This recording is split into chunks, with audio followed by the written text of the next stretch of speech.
Welcome to Chaotic Harmony. My name is Jon. This is Crystal. We talk about the joys and the challenges of teaching music in the elementary school classroom. We share struggles, we brainstorm solutions. And we would love to have you join us. Hey, Jon. Hello, hello. Hi, listeners. Welcome to another episode of Chaotic Harmony. Yeah. Which is, what are we on? We are on 99.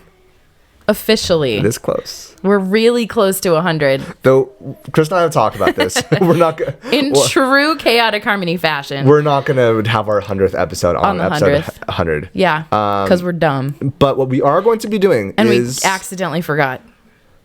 Sorry. We're like, oh, it's a big number. Big number. We should do a thing. We should do something. But also, so we talked about in the last episode about having a live episode, but let's be real, everyone has different kinds of, Right, our listeners are all over the world. All the world, and we aren't a live audience kind of crew. We're really not. We We're listen busy. to things like, in post and such, or in chunks. Yep. And I get that. We listen on commutes, usually. Oh, yeah, definitely. Yeah. Or, while setting up the class, etc. So the thing is, what we would like to do, it may not be live, but we would like to have your questions, your thoughts, your shares, whatever. We're going to open up probably something on the socials as well as a Google form. Just if you have any questions or have any things you want to share to us when we do have our 100th, not 100th episode, write us a thought or question. We'd love to answer it on that episode. Sure, you can ask a question. You can maybe tell us what your favorite past episode was. We'd love to hear from you about anybody that you'd like to hear us interview in the future. Do you have a round you'd suggest to us? Yes, please, because we're scraping the bottom of the barrel on some of these guys. Researching rounds is getting tricky. Also, another thing you could do is also leave us a review. We've been talking about that for a while, so if you want us to leave us a review, that'd be nice. You can do that. Be nice. You can do that. That would feel good. Hi, Biarbra. Shout out to Biarbra. Our favorite person. So that'll be coming up eventually. Actually, we'll have a date and we'll post it. We will in on the socials. On the socials. Yeah. So stay tuned. Keep your eyes peeled. Yeah.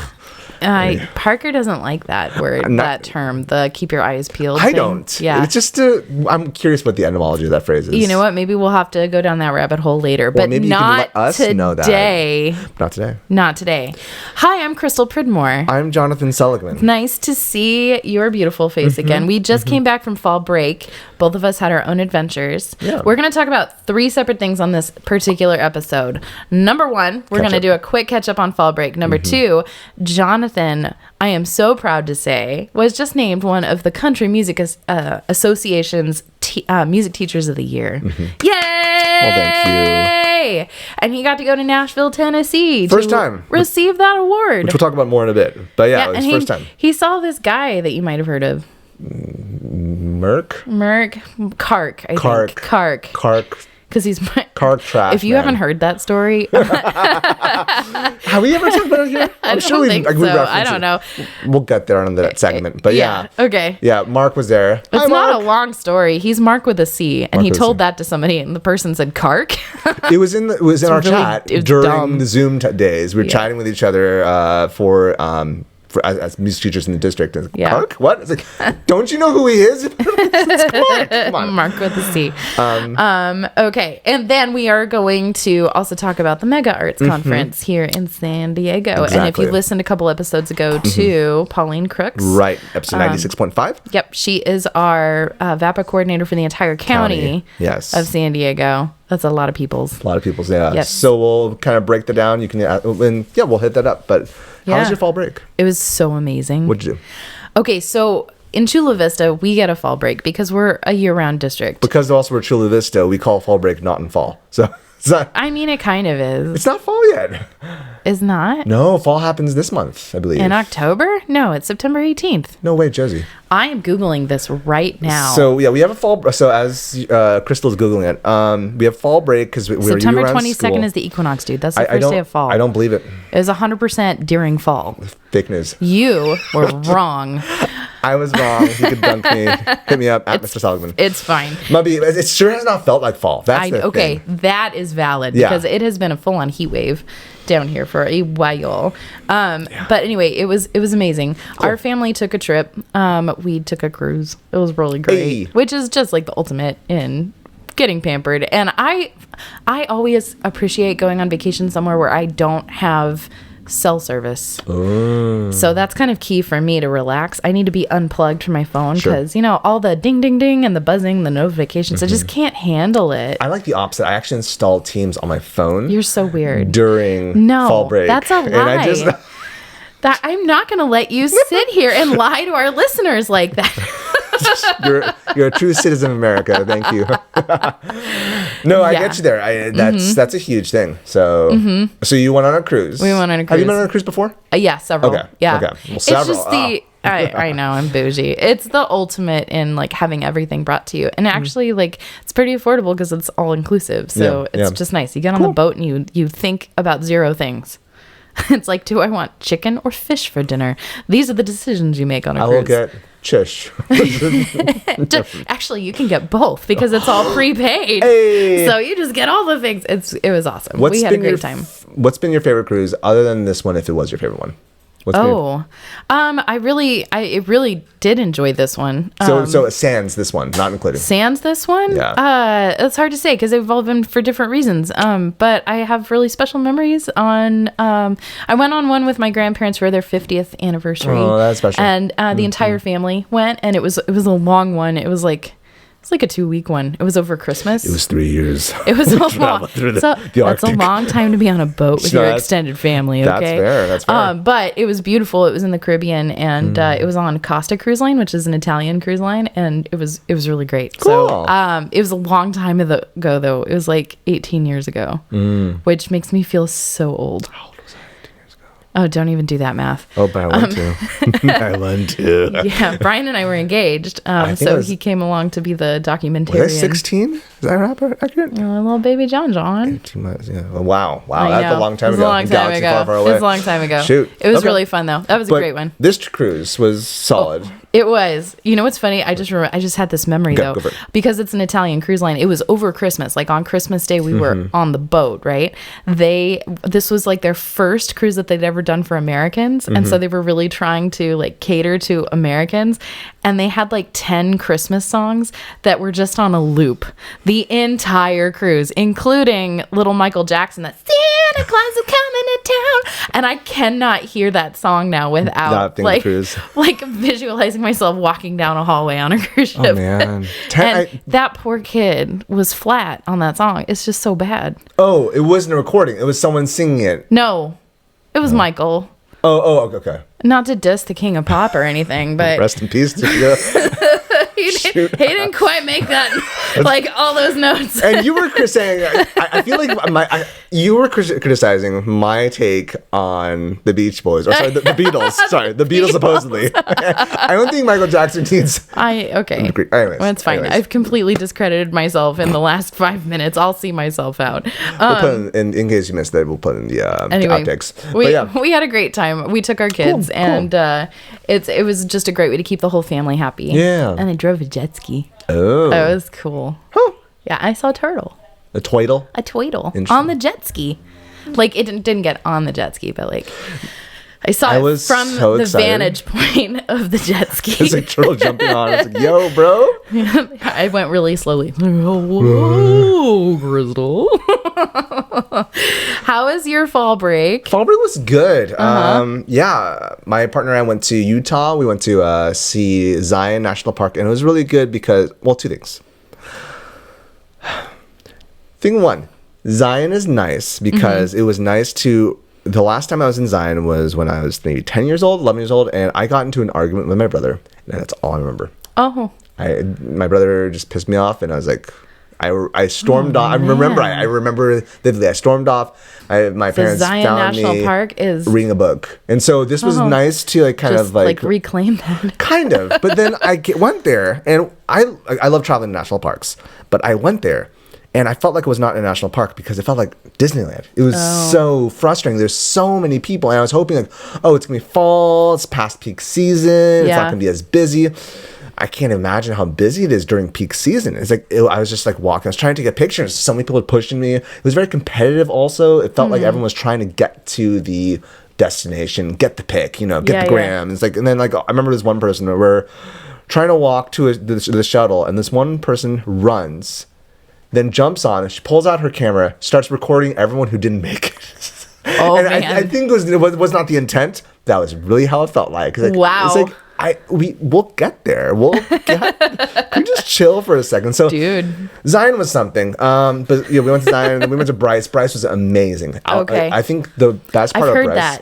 I've heard that from a lot of people. It is otherworldly. My chiropractor was actually just telling me all about this. Bryce is phenomenal. My grandmother, she always talked about it, and going there, I think also in juxtaposition of the fact that we just got out of teaching a bunch of kids and the loudness, and C, don't have B, but C, Zion was a hot mess.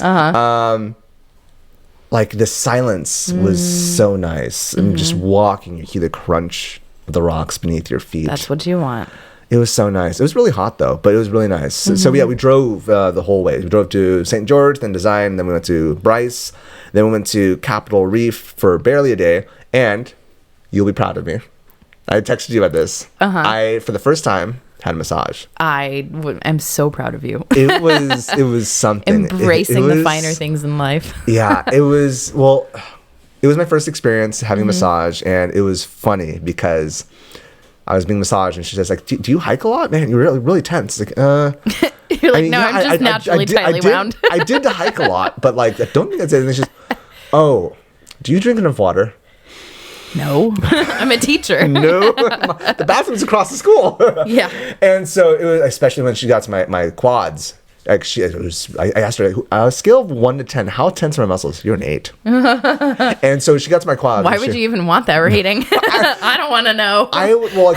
For me, it was like it was kind of awkward though. It wasn't silence because there's this background music playing, but also like I was curious, like, what are you looking for when you're massaging? What are you like? I was curious about the science of it all. You have to intellectualize it. I love it. I'm like out in the astral plane, like totally just let go from reality.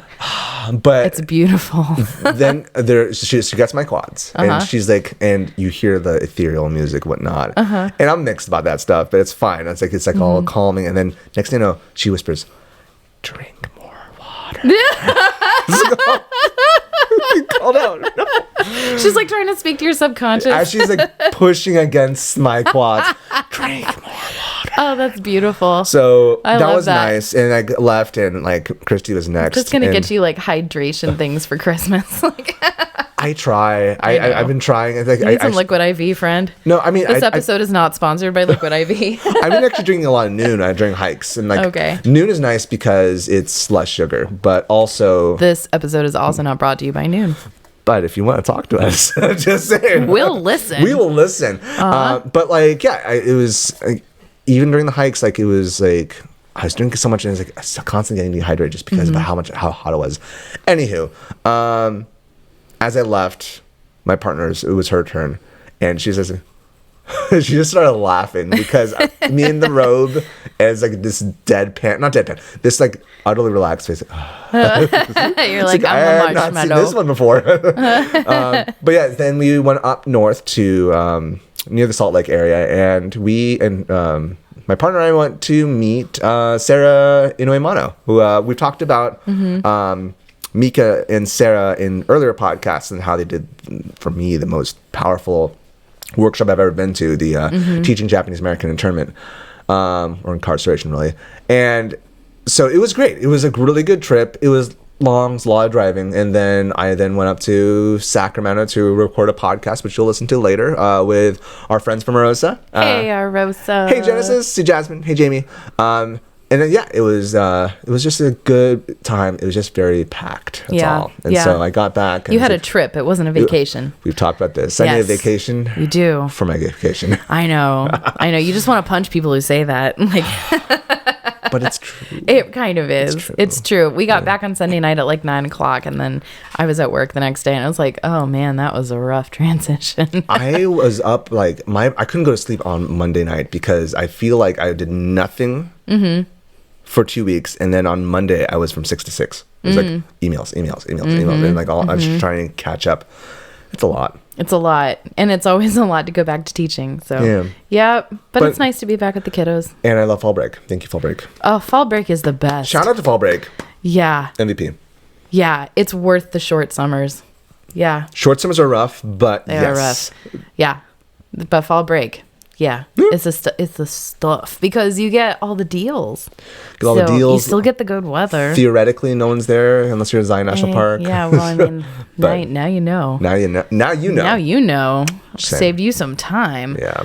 I want to talk about how awesome you are.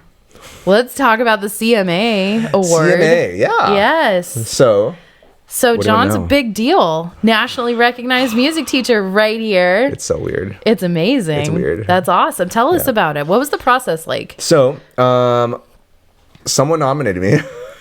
Who could that be? It was actually 2 people. Oh. It was 2 chaotic cognitive people. Yeah, so I found out last minute I was nominated. Because we rise by lifting others. Fact. No, seriously. Actually, speaking of which, CMA, MTOE nominations are out right now, or the ballot is open. If you have someone you want to nominate, do it. Do it. Really, Yes. So the idea is Music Teachers of Excellence. They choose 10 people in Nashville, 10 people in Greater Tennessee, and then 10 from around the nation. Cool. And so, and so I found I was nominated. I was like, oh, cool. But then now you have homework. And then as all award things are, you have homework. Right. And so I had to write, I think it was like 7 essays. I don't know if I'm conflating the CMA versus the music teacher Teacher of the Year. But I think it was around 7 essays. Send also a video of your kids. Just can't keep track of all these awards. Shut up. Well, also remind me, in case I forget, there is also a flip side to it. Gotcha. And then a video of me teaching a lesson, and then also some other small stuff as well. And so I remember I had I have a week to do this all. Yeah. I think it's because I don't know if it's because the nomination you do great work was late. on a deadline. I know this. No, seriously. If you give me a deadline, I'll do it. It's my ADHD brain. It's like if I don't have deadlines. It's that impending sense of doom. Yes. It just really lights a fire. Oh yeah. I mean, I'm the same way, so I get it. Turn that Bunsen burner up to 11. It's like, But yeah. So and then I found out.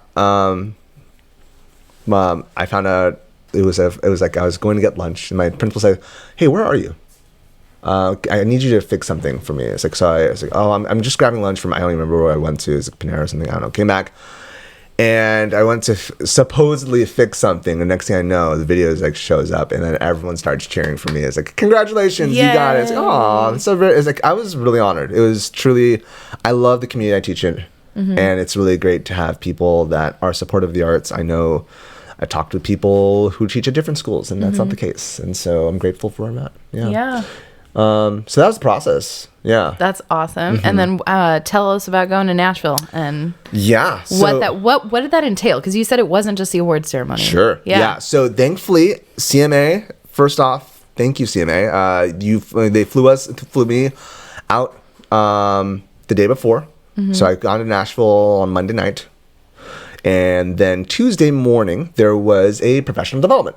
Okay. And so didn't really know what to expect about it, but there were 4 sessions. One of them was about being interviewed, which was about first off, thank you CMA, flight, and also hotel. And the hotel was nice. Good. It was nice. Good. And so, but anyways, the first one was about being interviewed, because if press wants to interview you, how do you best go about it? Which was good. It was good to kind of see people's perspective on different approaches. Because also, same thing with the Teacher of the Year. They also did stuff, and people have different approaches. Totally. And it's always interesting that they always say deflect when it comes to political stuff, and I get it. I get it. But also, I hearken back to what one of the Teacher of the Year people's someone who's nominated said. It's the thing was I was kind of chosen here because I'm outspoken on my thoughts and to not speak about politics. I feel like that's being a disservice to who I am. Well, and I feel like we conflate politics and social justice. And so that's really near and dear to our hearts. And that's a huge part of our teaching practices. We speak up for our kids, very much so. And for what we think is right and how to treat them as humans. And so, but people think of that as getting political. Right. And as you mentioned also, we teach kids that are very vulnerable to what is happening at Capitol Hill. Like we live, I was even mentioned before, we live a stone throw away from the border. And so let's the wall was being built right by your school, right? The test run. Yeah. Well, and I've taught multiple kids who were separated from their families when they came across the border as refugees. Yeah. So those little faces show up in my classroom. Yeah. I can't talk about my job and the things that are important to me without talking about how politics impacts it. Yes, very much so. But I'm looking at it at a human level. You know, I'm boots on the ground. I've just got to like catch these babies and like do what I can to make their time in my classroom joyful, and you know, hopefully make an impact in their life and give them some tools to get through some hard things. Yeah, yeah, and also I mentioned this on Darlene's podcast. That, you know, public education in and of itself is political. Like, we teach in a system where people pay taxes for us to teach their kids. Yeah. Teach not just their kids, other people's kids. Which is why people show up to board meetings and say things, you know. Yes. Yeah. We won't get maybe into for that. Another episode. Yeah. No, maybe not ever, but I don't know. We'll see. Regardless, so there was that. There was another session on how to teach to every child, and it was funny. I'm not here to talk about DEI, but everything was DEI. I feel it's almost coded because like I'm not here to talk about DEI, but everything was about how do we be inclusive? How do we make sure that we're not just teaching to the 1%, but the 100%? Like how do we make sure that the students that enter our classrooms are met at a personal level? Yeah, and so it was a really good session. That's interesting. That must have been interesting to get that perspective from the other side of the country, because we get a lot of inclusivity training, and I think in our district the caveat of this is not DEI, but it is also another element because I'm in a different part of the country where I like some people, certain state governments, that's a bad word. So which is weird for me. But I would love to get your perspective actually if you're in a state where that is an issue. Like if you want to share thoughts and send us a message, I'd really love to hear. Or if you're in a district where you have to be careful with books that you read your students. Or anything adjacent to this topic. Yeah, we'd love to hear your thoughts. Yeah, like we did we have a school-wide social justice book club, and I had like every kid in the school read Julian as a Mermaid, and I was looking at that and thinking like, man, that wouldn't fly in a lot of places. No, it would not. Yeah. No. And then the fact that you have the sign that we post on patreon.com/thclassroom. Yes. About, everyone's welcome. It's a pride flag poster. So it has the transgender pride flag, and then the diversity pride flag, and then it also has just the classic one, but they're heart shaped. And just stating that no matter in who music, you are powerful, valued, loved, you belong. Yeah. Yeah. And that you're safe here in this music room, because we have research that shows that if a teacher has a poster on their wall that calls it a safe space and has some sort of pride symbol, that it not only labels you as a safe adult for somebody who might be really struggling and experiencing a lot of shame about their sexuality, they have a safe person to go to if they're feeling bullied, and it reduces the risk of suicide by something like six times. It's a crazy number. When that came up in a training, I couldn't even believe it. I was like, well, that's a very simple step to take to make sure that we save a life, and that somebody knows that I can talk, they can talk to me if they need to. And it's not performative with those statistics. It's not just a performative element. It's like, and it's not for the adults. It's for the students. Yeah. If I have a student who is really in a dark place and they need to know where to go, I want them to know that I will be that safe harbor for them. Yeah. And the fact that we have schools that have not necessarily that poster, but just any kind of poster like that, commonly seen in different schools in our district. There are certain districts that just would not allow it. It's full on. So, and we learned those statistics at a district-sponsored training. So it's just a different place. Anyway, so that's interesting. That was a good session. The one that stood out the most. So before I do the one that stood out the most, the last session was really cool. We had a country artist speak on just the importance of the importance of what we do and like for what was did for him, whatnot. And so, but the most important one, I mean, it's so sad I'm dropping these names, like forgetting all these names because they were really important. I'll put them in the show notes. But the last one was the one that spoke to me the most. She talked about she was a forget the term, multi. I'll fill it in when I start thinking. But the notion was like she started off with, it is wrong to ask your students what do you want to be when you grow up. Okay. And she didn't finish that thought until the very end of the whole thing. But the idea is that we as adults, we aren't just teachers. We aren't just X. We are multifaceted. And we started asking each other like, what are some passions that we all have? And like people started sharing things. Like one person said, like, my passion is being a mom. It's like, awesome, that's cool. One person, their passion is being like a writer, or some people shared their passion is owning golden retrievers. It's like and then someone shared their passion is, I forget the terminology, but it's regarding midwifery. It was like, okay. It's wow. Oh, a doula. Doula, thank you. Yeah. Yes. And so I loved my doula. That's important. You'll learn about that later. But yeah, no. So so what? And then she said something which I don't know if I fully agree, but it's still worth noting the element of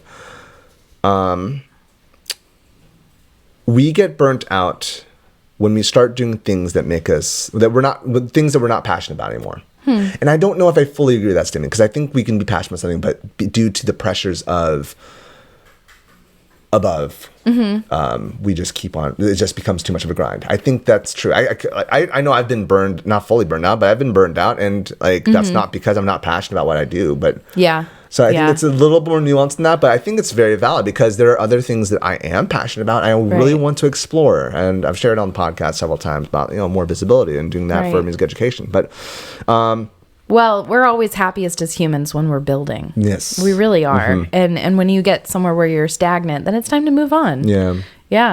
Or it's time to do something different. Right.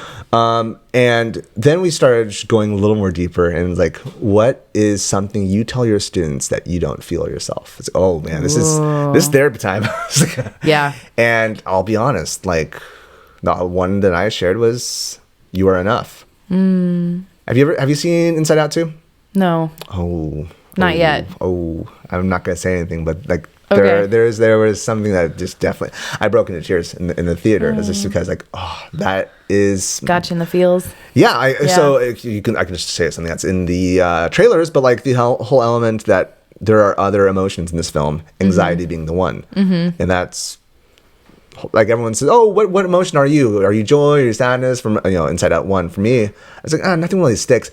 Once anxiety shows up, it's like, there you are, sister. That's me. That's it. So anyways, so it was it was good to kind of recontextualize and like, what do we say to our students versus what do we say to ourselves?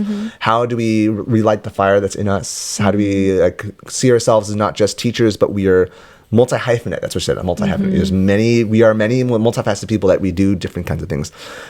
And then she said, it ends off with, it's important for us not to say to our students, what do you want to be when you grow up? It's, who do you want to be? Yeah. Oh yeah. So I agree with that. And I do tell them that. Yeah. And I tell them too, you can do whatever you want. It might just be part-time, because I tell them I'm a teacher, but I'm also a photographer. I am a podcaster. I represent Studio 49. I write for Teaching with Orf. I do a lot of different things. Right. Yeah. And I need that for what you're saying. It helps actually prevent my own burnout, because I've always got a project on the horizon that I'm passionate about. I love doing stuff. Yeah. Yeah. I want to meet new people. I want to go new places, and I want to learn how to do my job better. And then in turn, you make your students' world bigger. Yeah, exactly. I like that. We're working on a shaker hymn right now. I have a little drum my mama gave to me, or my mother, I think is the original one. The sweetest little drum that ever did you see. I'll drum night and day. I'll drum night and day. And it's about like being a good person, right? So I changed the words to Miss Pridmore gave to me, but then I had them change the words to who's a grown up in your life who inspires you. And And so they're all singing different things. My daddy gave to me, or my Dia gave to me, or whatever. And then the B section that I added onto it was, who do you want to be? And not what do you want to be, but who do you want to be? Yeah. So think about that grown-up that you sang about in that song. And then I want to be brave. I want to be kind. I want to be unique. The stuff that they came up with was so beautiful. That's cool. It was so sweet. It was the best. Okay, anyway. Then the evening was cool. It was really cool. You got it was full on, like, well, it was wow. It was just wow. And obviously, like, Did you get to get snazzy? I saw the outfit. So yeah, I was actually really nervous, but I decided to be bring a barong because the idea was that you had to dress up in cocktail attire, Okay. so black and white. And so it's like, okay, I really want to represent my culture. Yeah. But also, I don't know how it's going to be perceived. Sure. And I was like literally up until I went downstairs, like, because I was like in just my room, just like, is this the right thing to do? And I was, again, anxiety. It's just like, sure. And by the time I went downstairs, like, forget it, I'm doing it. We're doing it. Yeah, you looked amazing. Well, thank you. I had no idea you were feeling that way. Oh yeah, how am I perceived is always the issue. Yeah. Regardless. So yeah, then the whole night was really cool. There were some really great people I met. There's shout out to Carissa. Hi, Carissa. Shout out to just a swath of people. There was like really great folk. But yeah, and so in the evening, like they were celebrating they had music playing at the event, different country artists performing, and then they had people from Nashville. Please stand up. And they said each name. They all give a round of applause. It's really cool. My principal came. She flew out. Oh wow! She was on her own dime just to celebrate. And I was like, that's awesome. Yeah, I really do appreciate it. She Shout out to her. Thank you, Nicole. Thank you for supporting Jonathan in his excellent. That's amazing. Yeah. And as I'm watching this, like, this is really cool, but the people that need to be here, Nicole's here. Thank you, Nicole. Yeah. The people that need to be here are not the teachers. Right. Well, the teachers do, but like not just. We need admin to see. We need admin to see. And it's events like this that like this is the kind of level that I want. It took a long time for the upper echelons to recognize that is true. The award, and I was frustrated about that. I want to see when our teachers do amazing things and are recognized on a national stage. That should be plastered everywhere. And that should be celebrated. That should always any award that a teacher does should be celebrated. Yes. Honestly, like this is it's not just a win for that individual. It's not just a win for that school. It's a win for the community. That's right. And like that's right. And we want to attract and retain excellent teachers, and we want to develop excellent teachers. And we want to support, not just support. We want to showcase that like these teachers are loved. It's not just like yeah. So it's not a look at me thing. It's a we all rise together. We are great together. We're doing great things together. There was some powerful stuff that was said in between stuff, in between like them recognizing the awards. These people sharing like the importance of music education, and we still got a long road for California to recognize the importance of the arts. Oh my goodness. And so that's another episode. That is another episode. It's been a few episodes, but it will be more. And yes. Yeah. And just knowing, like, talking to these people in Nashville, in Tennessee, like, wow, your district appreciates you. It's like, not appreciates. Right. It's, as I like to say, it's mundane to the point where it's just part of the background. It's just there. Understood. It's accepted. Yes. Yeah. Okay. All right. So Dr. Escobedo used to say it's part of the DNA. He's like, right now, music and art is not part of the DNA of our schools, and it should be. It should be everywhere. He got it. He got it. Yeah. He really got it. Shout out to you, Frankie. We miss you, Dr. Escobedo. You made a huge difference for a lot of people. It was it was a really great session, and just a good sense of camaraderie to just meet people for the first time. It was too short. That's really the thing. It was too short. I couldn't really develop these relationships with these other people. Yeah. But in the end, I appreciate what CMA did. I don't know how we can bring that power to here. I have some thoughts, but like it's the thing that made that powerful is because MTOE is funded by CMA. It's funded by a bigger organization that does big things. CMA for the Country Music Awards, CMA Awards. And so they're able to fund this thing for music educators. it'd be great to have that in different facets over here in California. Yeah. And so, one of the recording and production capitals of the world. Yeah. Everyone is always surprised. Nice. It's always surprising. People always say, like, wait, California doesn't have good arts education. Like, isn't they, like, aren't they Hollywood? Aren't they, Silicon Valley? Like, you'd be surprised. Uh-huh. Yes, to all of that. Yep. It ain't right. We're working on it. Yeah. Congratulations. Thank you. Well deserved. So what did you write? I wrote that you deserve to be recognized because you have impacted thousands of people across the country. That not only have you made a difference in the lives of your students, you helped guide them through a catastrophic loss after the loss of their 6th grade teacher. That you shared the lessons that you learned from that experience at national conferences, that you've been published multiple times in peer-reviewed journals, and that you have taught teachers all over the world. So, I mean, all true stuff. All true stuff. Well, thank you. And I'm proud to be your friend and your colleague. I love you. Love you too. Okay, bye. There is another part to it, but I feel like it's maybe the flip side of it. I don't know. We don't want these episodes to be 9 hours long. So no, we don't. But we don't. There we'll is talk something about to say that later. Yeah.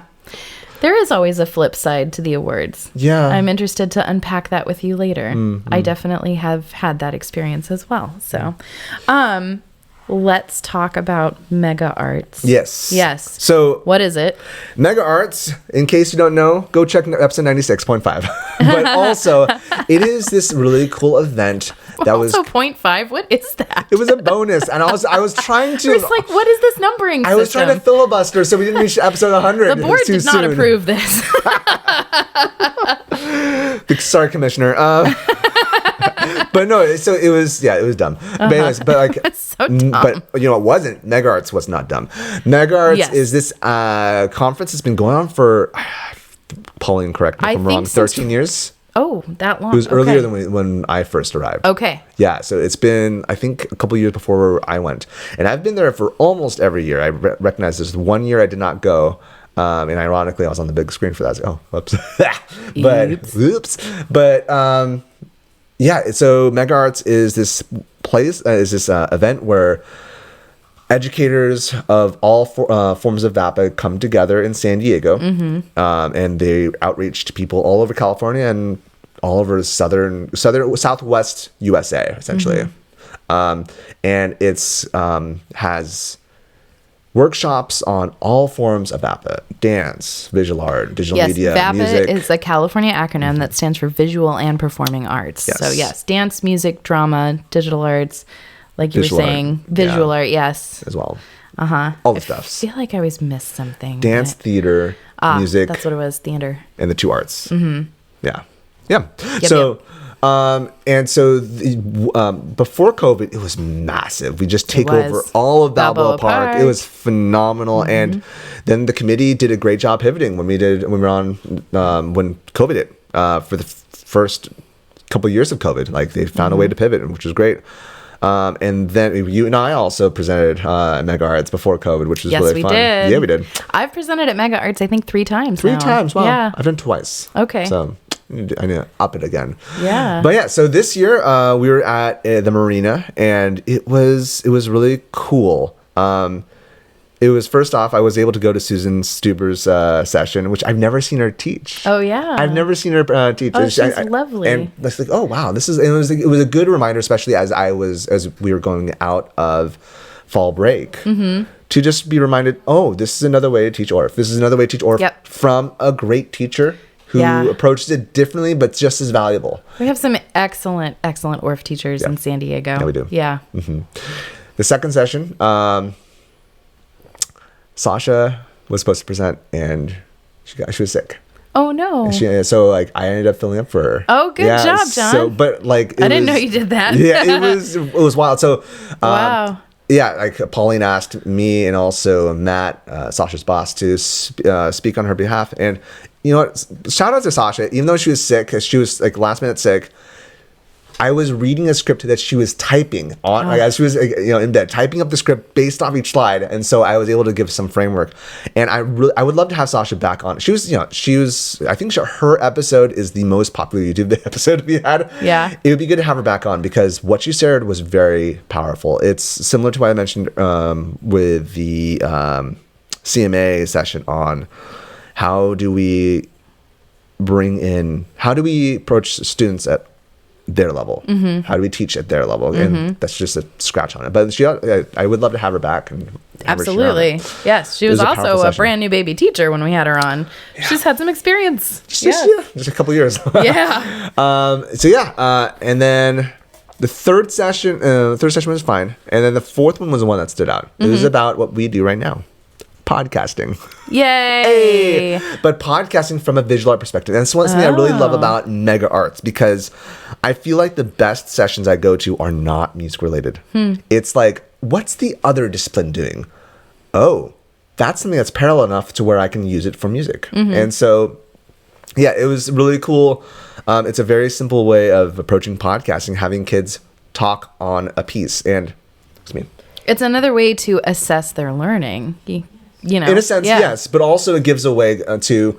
So what they do is they are analyzing a piece of art. Oh, okay. And it's through a certain process, and they're speaking on it. And for me, something that I focus a lot on is performance, is creation, but not really enough on analysis. Okay. And this was really good. It's like, oh wow, I kept on talking to a colleague of ours, Sahara, who teaches over at Cook and Montgomery, but like she was like, I was just like, this is good stuff. It's like it was a flow of really facilitating that student discussion. Yes. Okay. Gotcha. Discussion. I think I could push more discussion because more just sharing, individuals sharing. But it was like, how do we have students not just play music but break it down use their vocabulary to break it down. And so I'm really curious to bring that to my kids. I'd do that. Yeah. Yeah. And I could share some of those things on the Patreon. The Patreon. Because your school did something that's a little different, but it wasn't music related, but they did a podcast, right? They did. That was a couple of years ago. And I don't know where that's floating around now. But I know years ago I had some 6th grade students who were part of a social justice book club, and they read a book about a transgender person, and they made the most amazing analytical podcast about it. These 3 girls just talking about the book and their takeaways from it. It was incredible. It's with your woke education. I know, here in liberal California. More like wokey elementary. Gosh. No, but seriously, that's really cool. But we had a person in that class who identified as transgender. And so it was very powerful, because it's just another way to put yourself in another person's shoes. They've also read books about the immigrant experience, which is very relatable for a lot of them, coming into a place where most of the people don't speak the language, where none of the academics are in your primary language, and you have to learn and get out of your comfort zone. Yeah, it's important. Yes, but I try really hard to get my kids to debate and talk about the music that we listen to, and I have a poster on my wall that gives the norms for listening, and that's the key. You have to set them up for success and really tell them, like, this is not about whether or not you liked it. This is about having an open mind, experiencing something new. Don't talk about it. A mature person's not going to laugh at it. They're just going to receive it for what it is. Listen for what makes an impression on your emotions. Listen for the instruments that you recognize. Listen and describe using your music vocabulary that you can conveniently find posted around the music room. And if I really like their response, I have a whole bunch of those like vinyl stickers, that you can get. Yeah. So I think that's something I like about what you're sharing, because it's something I was like, what a lot of students on this person's podcast was sharing was that the students were saying, I like blank, blank. And it's very easy for students to go into that kind of language, but we want to go deeper. And that's very low level. And the idea is you start there and you delve deeper, but it's just like using the word like, we can do more. Like, yes, it's what do you observe? And I really appreciate, the different, like, I know Joshua does the whole I 2 stars, notice, 1 I wish. wonder. Oh, okay. Yeah. What does he do? 2 stars, 1 wish. Did I mix you up, Joshua? I apologize if I did. I thought, but I noticed, I wonder. Yes, I noticed, I wonder. But also, yeah, I use notice and wonder all the time. Yeah. And so it's not just it's not about the subjective elements, though it is. It's rooted in subjective elements, but it doesn't end there. And by stating I like, you're essentially placing a capstone to your own subjectivity. Yeah. The other thing is teaching them how to listen to each other and repeat what that person said, because you have to be an active listener to do that. So I've been doing a lot of coaching with them about having that discourse about the music in a small group. Right now we're in pairs, but the goal is to get up to groups of 4, and just when the group talks, they have to stay on task and they have a list of questions they have to answer, and then they're not allowed to give their answer. They have to give their partner's answer. So, yeah, my partner said, Okay. And then, I'm sure. Does it ever get like, I didn't say that? You know what? Because I've started with like pretty small stuff, like. We started with non-music related things, like what is your favorite ice cream and stuff like that. My partner's favorite ice cream is chocolate chip, whatever it is. Sure.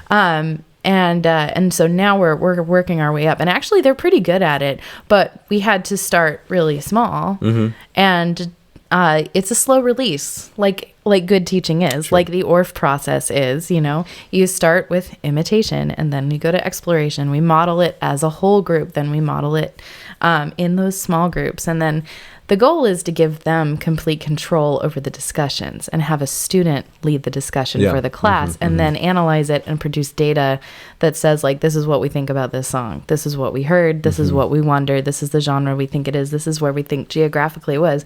We had an amazing discussion in 6th grade about Guy Davis today, because he does the song We All Need More Kindness in This World, and I love that song so much. So I played a different Guy Davis song for them, and it's one where he does kind of that speaking and telling a story as he's playing along under it. And it was so cool to hear them talk about, like, I heard a harmonica and a banjo and a guitar, and I think there was a drum in there, but I didn't recognize what kind of drum it was. And I think he's probably on a farm somewhere. That sounds like a farm. And then why do you think that? And yes. And I really appreciate the presenter. Cool. I think her name was Mira. She it was the thing that I really liked was that it wasn't just she asked a question of what do you notice. She then follow up. The follow up is like, what makes you think this? Yes. And it was like, so we started out, the whole session was like, there was a painting by this guy from Texas. It was a Hispanic artist. And it was like, what do you notice? And immediately Sahara said, that's Christmas. And like, how do you know it's Christmas? Because this is exactly what my family would be doing, making tamales. And outside, you could see that the tree is barren. So there's enough clues. And it's using cultural context clues and within their own personal context. And it was like, the questioning and how you prod the question, how you pull the information out of the students is the key part. And and then teaching the students how to ask those questions, because that's being a good listener. And since I've been coaching them to do that, the number one thing that I love the most about it is the kids will come back and have these light bulb moments. I'll walk around the room and I'll hear stuff like, oh, that's why. Yeah. Oh, that makes a lot of sense. And when they have those moments with each other, and I wasn't the leader of that conversation, that's powerful stuff. And that sparks curiosity. That's what we want. That's what we want. That's at the end of the day, they're not going to be creative. They're not going to be brave and be willing to improvise and make up cool stuff unless they have that confidence that it's okay to be curious and to wonder and have that sense of awe, Yeah. One last thing, I know we're running a little bit longer on this episode, but like one last thing that I liked about the beginning of this whole MegaArts event, they had former art students speak. So these are now adults that were in programs from SCPA or Coronado Art Academy. Probably got that wrong, whatever. But they were just sharing about their experience as a panel, just asking them questions. And once again, my first thought is, this is really cool. But the people that need to be here aren't here. Are the admin. And so the question is, how do we bring admin to these events? Yeah, I don't know. How do we do it? How do we do it? How do we get them to care? Episode for another time. Yes. Yeah. Well, thanks for sharing. Yeah, of course. Yes. Yeah. There's your call to action. Yeah. There's your call. There's your call. Get those people in those seats. Yeah. And have them start cheering us on. Yeah. Yeah. Yeah. I mean, I think just showing up at their office and telling them what they need to do is always the best answer, right? People love that. Yeah. Mm-hmm. Yeah. Mm-hmm. Just like... No, not the office. They should be outside at the windows, just banging at the windows. Got it. And just like holding up a sign. Yeah, that's probably really effective.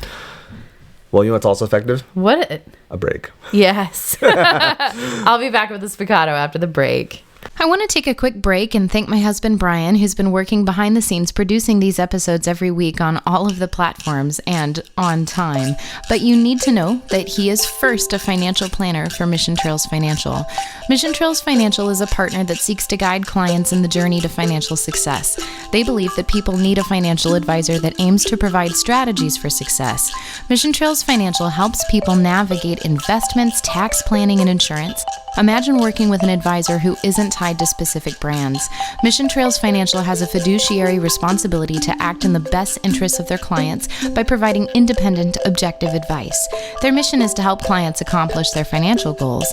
As Joe Vitale once said, a goal should scare you a little and excite you a lot. Do yourself a favor and set up a time to chat with Mission Trails Financial. Visit www.missiontrailsfinancial.com or call 619-419-0238 to schedule a call. You'll be glad you did. We believe that leaning on professionals is how we get ahead. Check out the program notes for more information. And we're back. But before Spiccato, you know what's up. A hard left turn.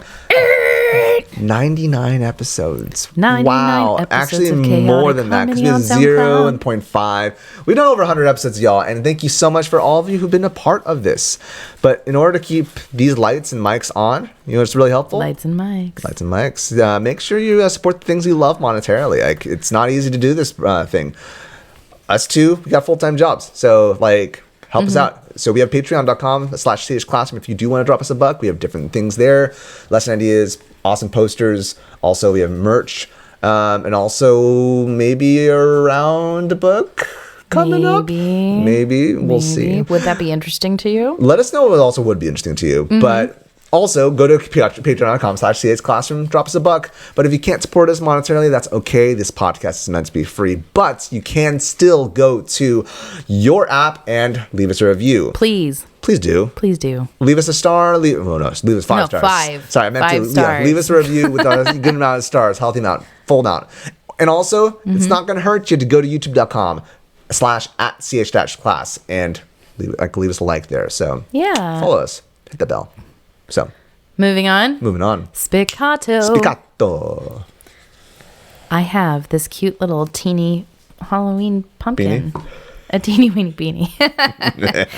It's a Halloween pumpkin. Okay. But it's a tiny one. But, you know, you could use a big one too. What would you do with a trick or treat bucket? This one's a little pumpkin, but it could be anything. My first thing is that I would not call it a Halloween bucket because we have a high concentration of Jehovah's Witnesses in my school. So how would I first reframe it? Well, it could be something else. It could be just a shaped... a pumpkin bucket. I've had a few students who don't celebrate Halloween who also don't acknowledge pumpkins. That is... jack-o'-lanterns is one thing. But not acknowledging pumpkins. Or pine trees. That was also not okay. Sorry, I was thinking... I was thinking palm tree because pineapple. No. So pine trees. Yeah. Yeah, that was also not okay. It's like so. It depends on the family. It kind of is like birds. Birds aren't real. So it depends on the family, honestly. Yeah. And you never want to leave a kid out. You don't. It's important. If you're going to talk about holidays in the classroom, it is important to ask families. It is such a, and that's a separate topic, but yeah, it is. Yeah. So what do I do with a little orange bucket that is shaped like a pumpkin with things carved out? I feel like because of the jack-o'-lantern theme, I kind of want to use like if you could have LEDs also. Oh. And you kind of like the orb activity that Dave Thaxton has, but instead of the different colored orbs, you have the lit up. So you're passing essentially the pumpkin around and to have a kind of cute. rhythmic kind of pattern passing. Okay. With the lights off. Turn the lights off. Yeah. So a glow in the dark orb to pass to a steady beat. I like that idea. That's a cute idea. They'd be super into it. Yeah. So I have a bigger version of this in my classroom that is the pumpkin stew cauldron. Do you know pumpkin stew? I do know pumpkin stew. If you don't know pumpkin stew, it's pumpkin stew. Pumpkin stew. What would you put in the pumpkin stew? Pumpkin stew. And so the goal is that you can put anything you want in the pumpkin stew, but it has to rhyme. So eyes and flies, eyes and flies. That's usually what I start with because it's nice and gross. What do you put in your pumpkin stew? Not that. No, you don't get Halloweeny and weird? I mean, I get weird, but like, there's a level of weird. Like, I get so weird. No. Weird, yes. Nast. That's what I think. Snakes and cakes. I'm more with that. But yeah. I guess the eyes thing that really gets me. Ooh. I mean, I don't know. I mean, it's up to you. It's like, if that's what you want in your stew, it's like, up to you. Yeah, it is. Owls I feel like and towels. there's not enough lactate pills for me to have the flies and eyes. You know, it's just. I don't know that those contain lactose. Please. Drink water. That's what this episode's called, right? Drink water. Drink water. Stay hydrated, friends. So what would I have in pumpkin stew? I'm overthinking this. Blood and mud. That's another popular one. Okay, let's just go Nast here. Okay, sure. Totally. Teeth and grief. Wow. Yeah. I got dark fast. Nast and dark, you know. What else we got? So yeah. Okay, so you have a big pumpkin stew. Yeah. Well, big one for as you sing pumpkin stew. Oh. But I actually put little toys in it. Eyes and you place them in. I have like a bouncy ball that has an eye on it, or shaky eyes, and I have little plastic spiders because bugs is fun to rhyme with. And cats too, like little erasers in the shape of cats and bats. What's next, virgins? Like, it's supposed to be funny. The gross out factor gets the enthusiastic participation. What's the grossest thing someone has shared? Or one of them? I don't know. I feel like eyes and blood are probably the weirdest ones. I mean, I don't think we can do that because of the bloodborne pathogens. A little PD we take. We can't have blood in a stew. I'm being facetious. Wow. Anyways. Okay. Anyway. What would you put in pumpkin stew? Let us know. John. Put John in the pumpkin stew. Jonathan, I really appreciate you. Love you. Get in the stew. Jon and Flan. See, that's a good one. That's a good one. Yep, right? Jon and Flan. You can't rhyme with Crystal. Actually, you can. Yes, you can. Thistle, missile. Yeah. He's like, challenge accepted. Okay, we have a very silly round of the week. Round of the week. Okay, black socks is the round. If you haven't heard this round, it's Speaking of stank a real stuff. quality one. We all know the black socks smell horrible. But they're the best. They are. This one is in 6/8. It goes, black socks, they never get dirty. The longer you wear them, the stronger they get. Sometimes I think I should wash them, but something inside me says, no, not yet. Not yet, not yet, not yet, not yet. Bim, boom, bim. It does follow the same melodic pattern as Dairy Ding Dong, Jason, Crystal, Missile. Wow. Okay. Let's sing it together, and then we'll sing it separate. Black socks, they never get dirty. The longer you wear them, the stronger they get. Sometimes I think I should wash them, but something inside me says, no, not yet. Not yet, not yet, not yet, not yet. Black socks, they never get dirty. The longer you wear them, the stronger they get. Sometimes I think I should wash them, but something inside me says, no, not yet. Not yet, not yet. Sometimes I think I should wash them, but something inside me says, not yet, not yet, not yet. Not yet. The longer you wear them, the stronger they get. Sometimes. Wait, no. Okay, so you got to do it too. I know. I totally just crashed and burned on that. Sorry about that. Let's try it again. Okay. Black socks, they never get dirty. The longer you wear them. Right there. Sooner, it's a two It's 2 bar. minutes. Okay, you gotta Come on. communicate English. I mean, this is the same thing. It doesn't matter. You just Here you go. Black socks, they never get dirty. The longer you wear them, the stronger they get. Dirty. The longer you wear them, the stronger they get. Wash them, but something inside me says no, no, not yet. But something inside me says no, no, not yet. Not yet. Not yet. Not yet. Not yet. Not yet. Thank you. That was beautiful.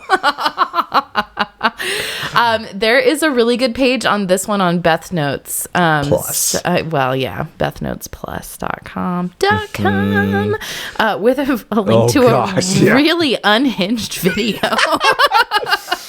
But it's delightful. I mean, it's totally like... Yeah, it's my humor. I love it. If you want people to hear more of your humor, my unhinged humor, where can they reach you? You can find me at Crystal Missile? At Crystal Missile. No, Mrs.Pridmore on Instagram. You can find me at crystalpridmore.com or just under my name, Crystal Pridmore, pretty much anywhere. Awesome. You can find me at Mr. Seligman, MrSeligman on all the socials, JonSeligman.com. Should I do Jonathan Seligman? I like Jon. I've always called you Jon, I know, but I've told you before. You do you, boo. Like, what do you want people to call you? I feel like I'm getting older, Jonathan. Let us know in the comments below. That's because your partner calls you Jonathan. Mm-hmm, yeah. So, but regardless, also you'll always be Jon to me. Jon. JonSeligman.com. JonSeligman.com, and you can find us at CH Classroom on all the socials. All of them. Please also send us an email, chaoticharmonyclassroom@gmail.com. We will write to you once every 9 weeks. And so, no, we're getting better. We're getting better. So, Jon, did you reply? No, Crystal, did you? We should. We'll talk about this. Yeah. But email us. All right. Okay. Bye. Bye. The Chaotic Harmony podcast is a joint project between Crystal Pridmore and Jonathan Seligman. You can find us online at chaoticharmonyclassroom.com. You can email us at chaoticharmonyclassroom@gmail.com and let us know what you think. Give us feedback about what you would like to hear in future episodes. We're on all the socials. Find us on facebook.com/chaoticharmonyclassroom.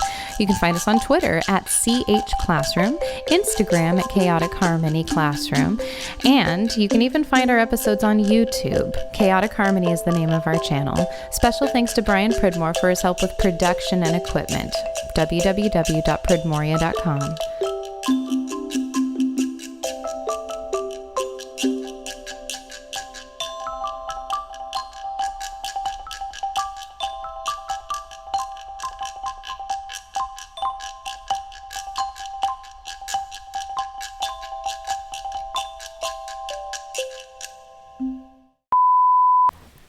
We're such doofuses. We need help. We need Jesus. Yes, same. Always. Okay.